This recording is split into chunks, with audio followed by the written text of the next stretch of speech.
매일 성경과 함께하는 오늘의 큐티 시간입니다. 8월 6일 오늘의 말씀은 이사야 18장 1절에서 19장 15절입니다.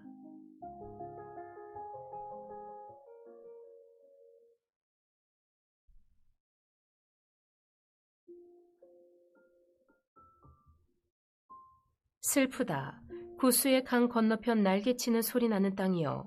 갈대배를 물에 띄우고 그 사자를 수로로 보내며 이르기를 민첩한 사절들아 너희는 강들이 흘러 나누인 나라로 가되 장대하고 준수한 백성 곧 시초부터 두려움이 되며 강성하여 대적을 밟는 백성에게로 가라 하는도다.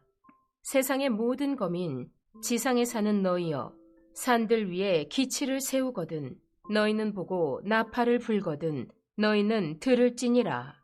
여호와께서 내게 이르시되 내가 나의 처소에서 조용히 감찰함이 쬐이는 일광 같고 가을 더위에 운무 같도다.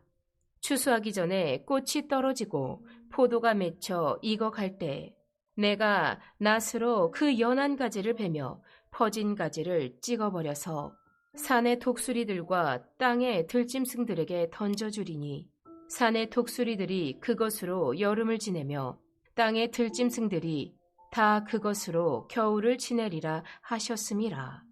그때의 강들이 흘러 나누인 나라에 장대하고 준수한 백성 곧 시초부터 두려움이 되며 강성하여 대적을 밟는 백성이 만군의 여호와께 드릴 예물을 가지고 만군의 여호와의 이름을 두신 곳 시온산에 이르리라. 애굽에 관한 경고라.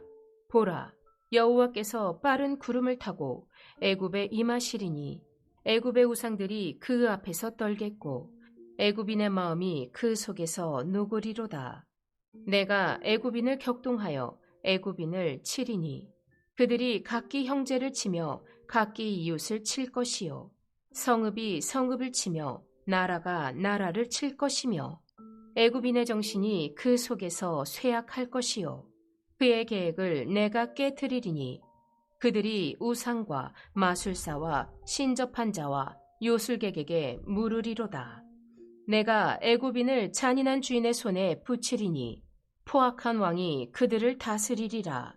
주 만군의 여호와의 말씀이니라. 바닷물이 없어지겠고 강이 잦아서 마르겠고 강들에서는 악취가 나겠고 애굽의 강물은 줄어들고 마름으로 갈대와 부들이 시들겠으며 나일 가까운 곳 나일 언덕의 초장과 나일강 가까운 곡식밭이 다 말라서 난려가 없어질 것이며 어부들은 탄식하며 나일강에 낚시를 던지는 자마다 슬퍼하며 물 위에 그물을 치는 자는 피곤할 것이며 세마포를 만드는 자와 배 짜는 자들이 수치를 당할 것이며 그의 기둥이 부서지고 품꾼들이 다 마음에 근심하리라. 소안의 방백은 어리석었고 바로의 가장 지혜로운 모사의 책량은 우둔하여졌으니 너희가 어떻게 바로에게 이르기를 나는 지혜로운 자들의 자손이라 나는 옛 왕들의 뿌에라 할 수 있으랴. 너의 지혜로운 자가 어디 있느냐? 그들이 만군의 여호와께서 애굽에 대하여 정하신 뜻을 알 것이요 곧 내게 말할 것이니라. 소안의 방백들은 어리석었고 노베의 방백들은 미혹되었도다. 그들은 애굽 종족들의 모퉁이 또리건을 애굽을 그릇가게 하였도다. 여호와께서 그 가운데 어지러운 마음을 섞으셨으므로 그들이 애굽을 매사에 잘못 가게 함이 취한 자가 토하면서 비틀거림 같게 하였으니 애굽에서 머리나 꼬리며 종려나무 가지나 갈대가 아무 할 일이 없으리라. 아멘. 감찰하시는 하나님, 조용히 감찰하시는 하나님이라는 제목으로 말씀 나누겠습니다. 오늘 이사야 18장, 19장은 이 불안한 국제 정세를 보여주고 있습니다. 아수르가 주변 나라들을 하나하나 정복해 가고 있었습니다. 북이스라엘도 점령당하게 되었죠. 유다는 두려웠습니다.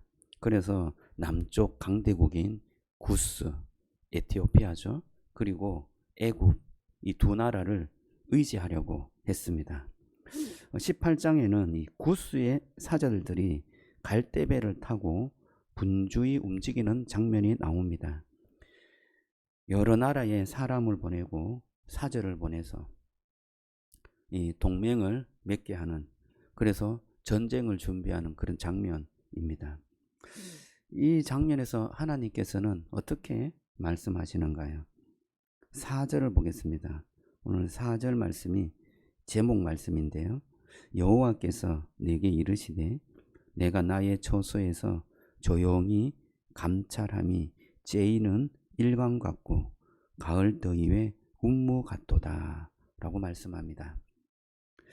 요즘에 날씨가 너무 덥죠. 이 째이는 그 햇볕이 굉장히 광렬해요. 그 일광, 낮에 째이는 그 햇빛 같다라고 말씀하잖아요. 그 일광이 닿지 않는 곳이 있는가요? 온 세상을 다 째이고 있습니다. 운무처럼 온 세상에 가득 채워져 있다는 거죠. 이게 뭡니까? 하나님의 시선이죠. 감찰하시는 그 하나님의 눈이 있다는 것입니다. 근데 하나님께서는 조용히 감찰한다 라고 말합니다. 조용히. 어떨 때는 이게 힘들 때가 있습니다. 문제가 심각한데 빨리 좀 급하게 개입해 주셔야지 라는 생각이 들 때가 있습니다. 근데 조용히 보시고 계시다는 겁니다. 조용히 보고만 계셔요. 하나님께서 계신지 의심스러울 때가 있습니다. 그러나 여러분, 왜 조용히 보고 계시는가요? 하나님의 때, 가장 알맞은 때에 하나님께서 역사하시기 때문입니다. 19장에 보면 당대의 최고의 강대국 애굽이 등장하는데요. 이 애굽이 무너집니다. 여호와께서는 이 애굽의 우상들을 떨게 하십니다. 여호와께서 임하자 애굽의 우상들이 녹아내립니다. 그리고 사람들의 마음도 녹아내리고 그 나라 안에 내전이 일어나게 됩니다. 애굽이 자랑하던 그 나일강도 말라버립니다. 그래서 그 나일강 주변에 있는 농업이 무너지고 또 여러 가지 산업들이 다 무너지게 됩니다. 노동시장까지 무너지게 되었어요. 그래서 애굽의 그 지혜자들과 정치인들이 머리를 맞대고 어떻게 하면 이 나라의 무너짐을 되살릴까라고 머리를 모았지만 대책을 내어놓을 수가 없습니다.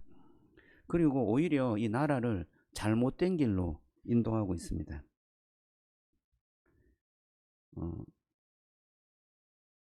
오늘 말씀 그 19장 11절에 보면 바로의 가장 지혜로운 모사의 책략은 우둔해졌다라고 말하죠. 그리고 13절에 보면 끝에 보면 애굽을 그릇 까게 하였도다라고 말하고 있습니다. 그러니까 애굽의 그 지혜, 애굽의 지혜인들, 애굽의 지식인들, 이 세상에 가장 탁월한 사람들이죠. 그러한 사람들이 나라를 이끄는데도 이 애굽이 잘못 가게 되었다라고 말씀하고 있습니다. 머리부터 꼬리까지, 높은 사람부터 낮은 사람까지 아무 일을 할 수 없는 상태가 된 것입니다. 하나님은 왜 이 애굽을 흔드셨을까요? 그들이 의지하는 것이 하나님이 아니기 때문입니다. 우리에게 있는 나일강이 있습니까? 그들은 나일강을 의지했어요. 사실 그 모든 것이 하나님께서 주신 선물 아닌가요? 강의 축복, 풍요함의 축복, 그런 여러 가지 애굽의 풍요로운 것들은 하나님께서 주신 것들입니다. 하나님의 선물이죠. 그런데 그것 없이는 못 산다고 생각하는 것입니다. 그것만 있어야 우리가 안전하다라고 생각해요. 여러분, 그렇다면 하나님이 주신 그 선물이 우리에게는 우상이 되어 버리는 것입니다.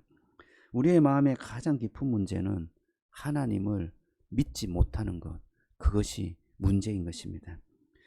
오늘 이 말씀을 통하여서 저와 여러분들이 정말 하나님을 진실로, 정말 마음을 다해 의지하는 그런 축복이 있기를 주님의 이름으로 축원합니다.